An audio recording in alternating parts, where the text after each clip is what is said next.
Hello, Stuart Heath, CEO and founder of Harvard Grace Capital, back with our third installment of our series on the anatomy of a syndication, where we walk you through all the different steps from identifying the property to closing on the property of what it means to do a syndication.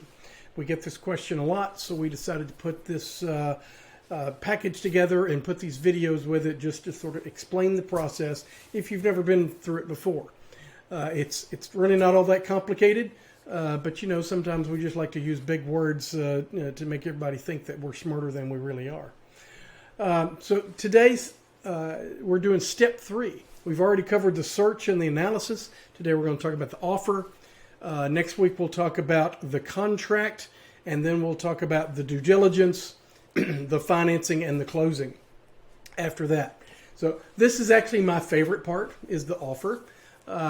This is if you're a baseball fan and you like to get into, the mindset and the psychology between the pitcher and the batter and all that kind of stuff. So it's kind of what's going on here. The offer. So we've done our analysis. We've identified the property. It's where we want it to be. It's in good condition. We've done some analysis based on information that the seller has given to us. Now it's time to construct an offer to see if we can actually get a deal going. So what goes in the offer?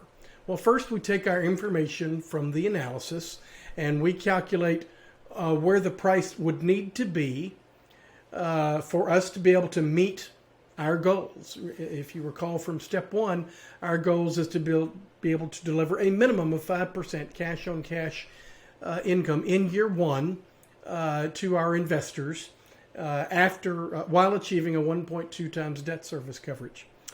So it's got to do that. So the income, it's got to be a stabilized property. The income's got to be relatively high. The analysis includes looking at the tenants and their potential credit quality. So all of that rolls into the offer.